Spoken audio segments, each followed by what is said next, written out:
A Infância de Jesus, por Ana Catarina Emerick.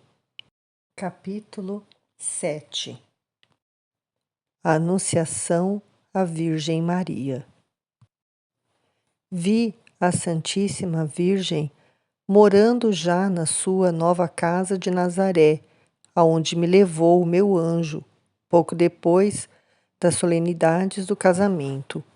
São José tinha saído nessa altura, levando com ele 2 alimárias, em que havia de trazer os utensílios do seu ofício ou os artigos que lhe couberam na herança paterna. Na casa de Nazaré, além de 2 companheiras, talvez as mesmas que com ela vieram do templo, vi Santa Ana com uma parenta viúva, aquela que mais tarde a acompanhou a Belém por ocasião do nascimento de Jesus. Vi que Santa Ana, como boa mãe de família, empregou o tempo em dispor tudo o que pertencia à nova habitação de Maria, sendo nesse trabalho ajudada pelas restantes companheiras. Como fosse caindo a tarde e depois de passarem algum tempo juntas no átrio ou solário da casa, vi-as entrar e agrupadas fazerem oração em volta de uma mesa de forma arredondada. Servida a ceia, que constou de legumes, vi que todas se retiraram para dormir. Santa Ana ficou ainda a trabalhar nos arranjos domésticos. Por sua vez, a Virgem também se retirou. O quarto de Maria ficava junto do lar e ao fundo da habitação, subindo-se a ele por meio de 3 degraus. As paredes abertas no calcário da rocha encontravam-se revestidas de madeira, bem como os tetos que apresentavam figuras geométricas em forma de estrelas. Era aí que se encontrava o leito da Virgem, enrolado no chão, como era costume naquele tempo. O anjo celeste que me acompanha sempre levou-me até esse quarto e nele vi tudo quanto vou contar da melhor maneira que o pôde fazer uma miserável criatura como eu. Logo que a Santa Virgem entrou no cubículo, vestiu uma túnica branca e envolveu a cabeça com um véu quase da mesma cor. Entretanto, a serva, trazendo uma luz, foi acendendo uma lâmpada de braços suspensa do teto e retirou-se. Maria tomou uma mesa que estava encostada ao muro e colocou-a no meio do quarto. Sobre ela, via-se um rolo de pergaminho com letras da Escritura. Ajoelhando ao lado, cobriu o rosto com o véu e, juntando as mãos, orou durante longo espaço de tempo, sempre de olhos fixos no céu. Na sua fervorosa prece, pedia ao Senhor que abreviasse a hora da redenção, enviando o Salvador prometido a Israel e que lhe fosse dado tomar parte como serva na missão que ele vinha cumprir na terra.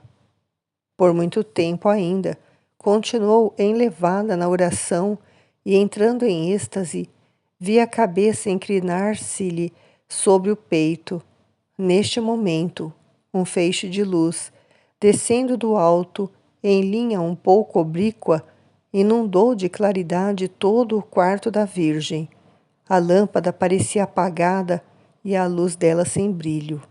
Estavam cumpridos os tempos, tendo chegado para a humanidade a hora da misericórdia. A mensagem do anjo. Evangelho. No 6º mês, o anjo Gabriel foi enviado por Deus a uma cidade da Galiléia chamada Nazaré.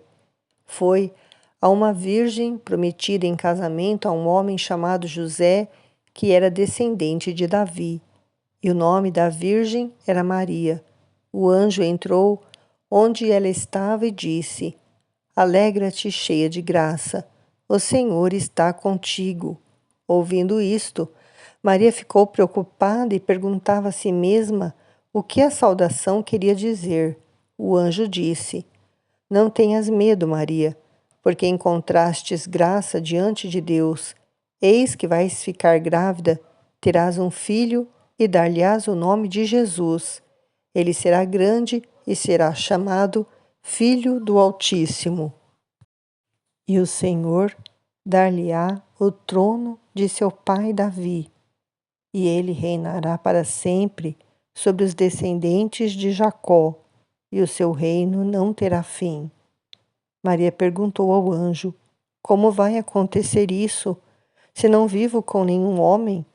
O anjo respondeu: O Espírito Santo virá sobre ti, e o poder do Altíssimo te cobrirá com a sua sombra. Por isso, o santo que vai nascer de ti será chamado Filho de Deus. Também a tua parenta Isabel, apesar da sua velhice, concebeu um filho. Aquela que era considerada estéril já há 6 meses que está grávida. Para Deus, nada é impossível. Maria disse: Eis a escrava do Senhor, faça-se em mim segundo a tua palavra. E o anjo deixou-a. Lucas 1, 26 a 37. Ao tempo em que o anjo pronunciava as palavras da anunciação, Maria voltou levemente o rosto velado para o lugar de onde vinha a saudação, mas sem que ousasse fitar o enviado do Senhor. Terminada a missão, e como que obedecendo a uma ordem, é que Maria descobriu o rosto e, olhando para o anjo, pronunciou as palavras: Eis aqui a escrava do Senhor, faça-se em mim segundo a tua palavra.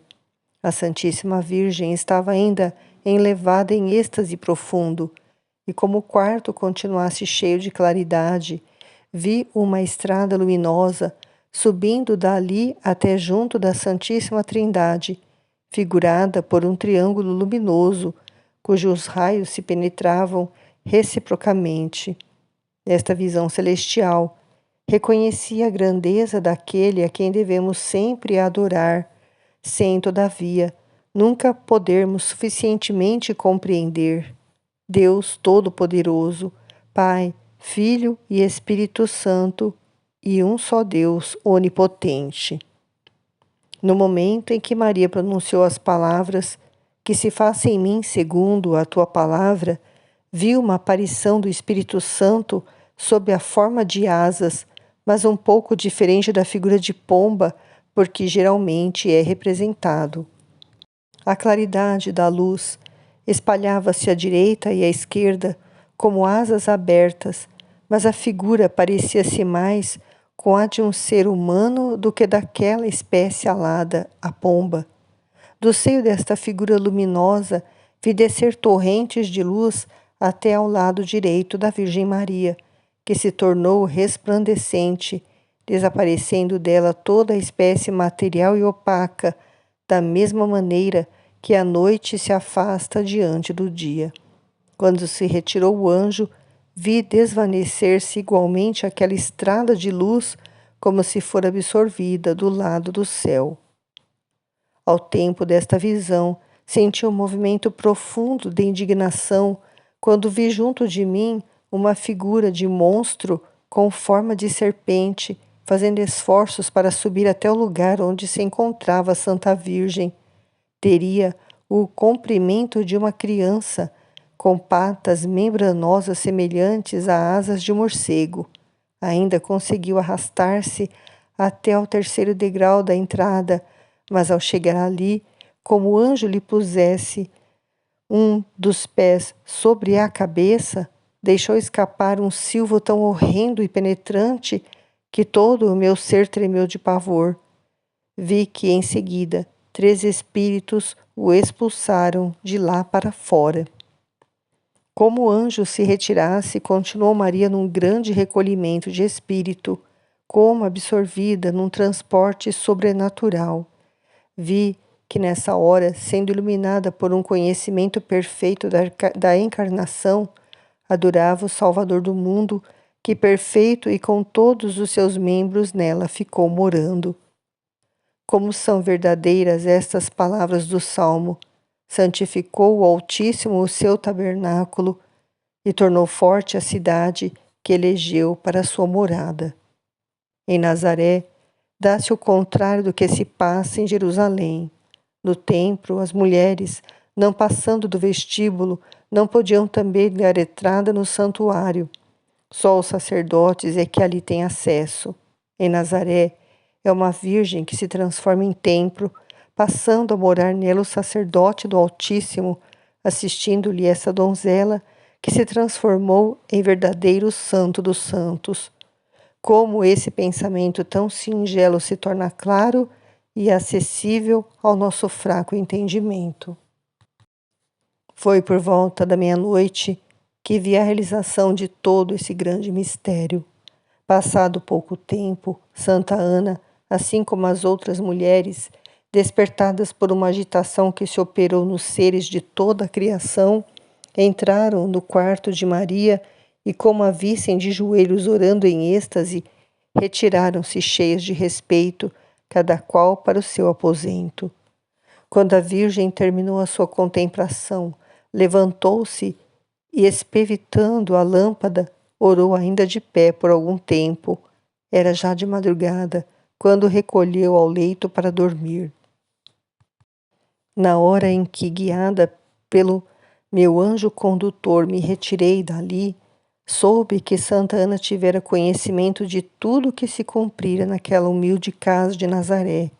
Foi-me explicado o motivo por que o Redentor devia ficar 9 meses no seio da sua mãe e nascer menino, e também a razão, porque não quis aparecer na terra já homem perfeito, como Adão, ao sair das mãos de Deus. A razão é que o Salvador quis santificar de novo, não só a concepção, como o nascimento dos homens decaídos pelo pecado original. E se mais cedo não apareceu no mundo, e o motivo por que escolheu Maria para sua mãe, é porque só ela foi o que até então nenhuma criatura tinha sido, nem tornou a haver depois, o vaso puríssimo de graça que Deus tinha prometido. Nele é que devia fazer-se homem para satisfazer as dívidas de toda a humanidade. A Santíssima Virgem era a flor puríssima da família humana, desabrochada na plenitude dos tempos. Todos os filhos de Deus entre os homens, bem como aqueles que desde o começo trabalharam na obra da santificação, contribuíram para apressar a hora da vinda do Salvador prometido. Maria era o ouro puríssimo da terra e na humanidade inteira a única parcela sem mancha, nem da carne nem do sangue, preparada, recolhida e purificada sob a lei de Moisés e protegida na linha dos seus ascendentes. Sendo predestinada na eternidade e aparecendo no tempo para cumprir a missão de Mãe do Eterno, foi gerada na hora em que atingiu a plenitude da graça. Fui estabelecida desde a eternidade, desde o princípio, antes que a terra começasse a existir. Fui gerada quando o oceano ainda não existia e antes que existissem as fontes de água. Fui gerada antes que as montanhas e colinas fossem implantadas, quando o Senhor ainda não tinha feito a terra e a erva, nem os primeiros elementos do mundo. Portanto, meus filhos, escutai-me. Felizes os que seguem os meus caminhos. Quem me encontra, encontra a vida e goza do favor do Senhor. Provérbios 8, 23, 24, 32, 35.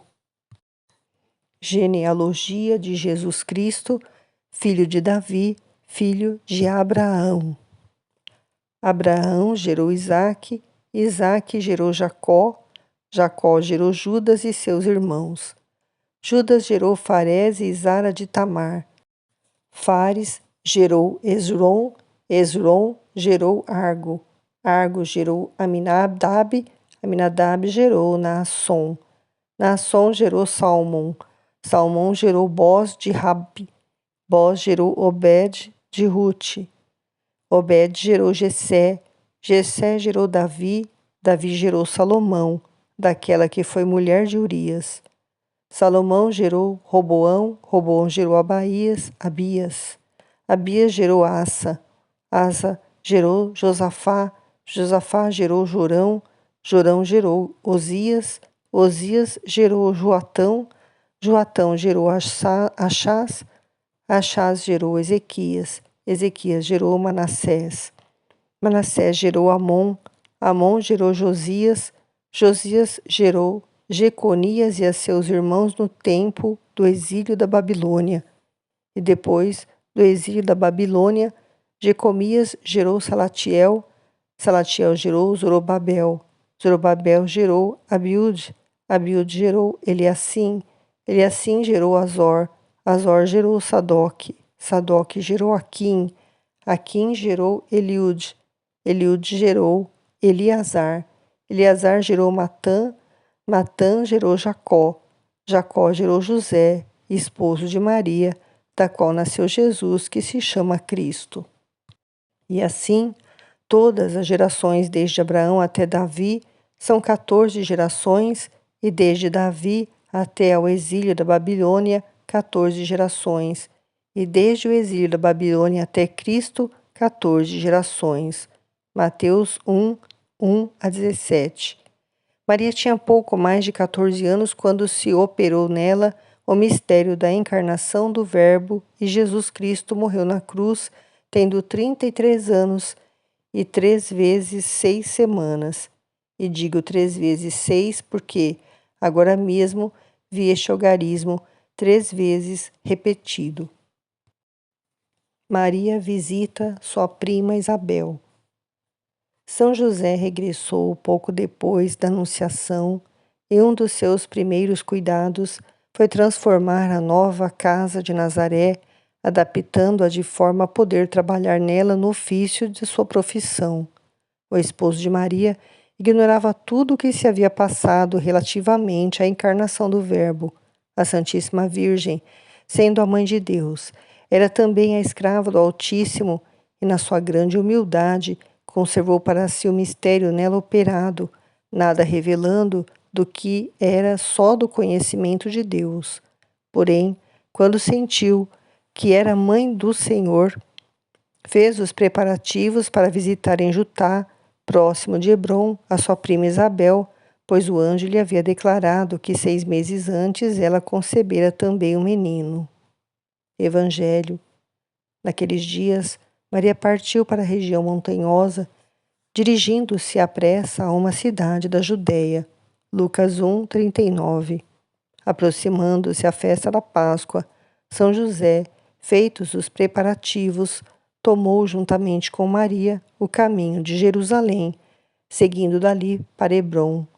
Durante a viagem, viu-os atravessar a planície de Esdrerom e entrar na cidade de Dotã para visitar um amigo do pai de São José, seu parente afastado. Viu-os também passar uma noite ao abrigo de uma cabana de ramagens. Há muitas dessas construções típicas em toda a Palestina, sendo algumas bem sólidas. O seu fim é dar abrigo aos que viajam. Nelas podem não só ficar de noite, como também cozinhar as refeições do dia. Partindo de Jerusalém para Judá, como quisessem passar despercebidos, fizeram um desvio pelo oriente da cidade, seguindo pelos caminhos que o Senhor muitas vezes havia de percorrer nas suas pregações pela Judéia. Tiveram de atravessar 2 montanhas e viu-os em mais de uma refeição deitar na água algumas gotas da seiva da árvore do bálsamo, recolhido durante a viagem. Como o trajeto que seguiam era por terrenos montanhosos, viu-os passar ao lado de rochas mais largas no alto e mais estreitas na base, encontrando-se em toda essa região muitas cavernas com pedras de formas bizarras. Os vales são geralmente férteis, com árvores e terrenos de semeadura, tendo os 2 viajantes atravessado também alguns terrenos arenosos. Já quase no termo da viagem, reparei numa planta de folhagem verde, guarnecida de cachos e flores cor-de-rosa, tendo cada cacho 9 pânulas fechadas. A casa de Zacarias erguia-se numa colina, vendo-se em volta as restantes edificações que constituíam a povoação de Jutá. Quando a Virgem se ia aproximando, vi Santa Isabel, animada de um pressentimento interior, sair de casa e percorrer uma parte do caminho como se fosse ao encontro de alguém que a procurava. Zacarias, tendo acabado de chegar das solenidades do templo, vendo-a no estado em que se encontrava, tão longe de casa, ficou inquieto. Informado por ela dos motivos por que se afastara, procurou convencê-la por meio de sinais da sem-razão dos seus pressentimentos, dizendo que uma recém-casada se não aventurava a uma viagem com tão maus e longos caminhos. E, assim, juntos, foram regressando à casa. Durante a noite, foi revelado em sonhos a Santa Isabel que uma mulher do seu parentesco se tornou mãe do Messias. Sendo já dia, vendo em espírito que Maria se aproximava e como se não pudesse afastar da casa, resolveu sentar-se à entrada dela, esperando que a Virgem ali viesse ter. Santa Isabel era de estatura elevada e no rosto de feições pequenas divisavam-se ainda traços de uma rara formosura, posta em destaque pela sombra do véu escuro que lhe descia a cabeça para os ombros. Ao reconhecer ao longe o vulto de Maria, levantou-se e, cheia de santa alegria, correu ao encontro dela. A Santíssima Virgem, em breve, atravessou as casas da vizinhança, cujos habitantes, encantados com a sua grande beleza e cheios de respeito pela dignidade sobrenatural que se refletia no seu todo, se afastaram delicadamente. O Cântico do Magnificat. Entrou na casa de Zacarias e saudou Isabel. Quando Isabel ouviu a saudação de Maria, a criança agitou-se no seu ventre e Isabel ficou cheia do Espírito Santo. Com um grande grito exclamou: Evangelho. Bendita és tu entre as mulheres e bendito é o fruto do teu ventre. Como posso merecer que a mãe do meu Senhor me venha visitar? Logo que a tua saudação chegou aos meus ouvidos, a criança saltou de alegria no meu ventre. Bem-aventurada aquela que acreditou, porque vai acontecer o que o Senhor lhe prometeu. Então Maria disse: A minha alma proclama a grandeza do Senhor, e o meu espírito se alegra em Deus, meu Salvador, porque olhou para a humilhação da sua serva. Doravante, todas as gerações me felicitarão, porque o Todo-Poderoso realizou grandes obras em meu favor. O seu nome é santo, a sua misericórdia chega aos que o temem de geração em geração. Ele realiza proezas com o seu braço, dispersa os soberbos de coração, derruba do trono os poderosos e eleva os humildes. Aos famintos enche-os de bens e despede os ricos de mãos vazias. Socorre Israel, seu servo, lembrando-se da sua misericórdia, conforme prometera aos nossos pais, em favor de Abraão e da sua descendência para sempre. Lucas 1, 40 a 55. No momento em que Maria saudava sua prima, viu um reflexo de luz partindo da Virgem e terminando no seio de Santa Isabel. As duas mães não pararam na presença dos homens. Maria, apoiada no braço de sua prima, seguiu de vestíbulo para o interior da casa. Enquanto estes fatos se passavam, São José, dando entrada no átrio do edifício, entregou a jumenta a um dos servos e dirigiu-se a Zacarias, que o recebeu com todo o carinho e com ele falou, ora por gestos, ora escrevendo numa tabuinha de cera, pois continuava mudo desde o encontro com o anjo no templo. Em seguida, vi que numa mesa colocada no jardim da casa foi servida uma refeição aos dois recém-chegados, constituindo o assunto da conversa a viagem de Nazaré a Jutá. As duas santas mulheres, embora ambas sabedoras do mistério da Anunciação, todavia nada referiram sobre ele, e tanto José como Zacarias continuaram no desconhecimento da missão do anjo São Gabriel a Nazaré. Maria ficou com Isabel cerca de 3 meses e depois voltou para sua casa. Lucas 1, 56. Durante a estada em Jutá, via a Santíssima Virgem e Santa Isabel nos preparativos do enxoval para o nascimento próximo de São João. Foi confeccionada uma coberta com um bolso ao meio, muito em uso entre as parturientes judias. Esse artigo doméstico permitia recolher o recém-nascido na bolsa e, ao mesmo tempo, envolvia a mãe, por meio de 2 almofadas. Podia esta, sempre embrulhada, conservar a posição sentada ou encostar-se quando o quisesse, ficando o menino sempre resguardado. Vi também os santos hóspedes de Judá em oração e tomarem seguidamente com Zacarias e Santa Isabel um lugar à mesa para as refeições do dia. Como o calor ao tempo da visita apertasse já naquela terra, que era a da promissão, vi também as 2 famílias procurarem refúgio ao abrigo das árvores do jardim de Zacarias, conversando este por meio de sinais com São José, enquanto Santa Isabel se ocupava com a Virgem nos lavores domésticos. Foi-me então dito que São José, passada a festa de sábado, voltaria a Nazaré, como de fato aconteceu, acompanhando-o Zacarias numa parte do caminho. O céu estava puríssimo e havia luar. Continua com o nascimento de São João Batista.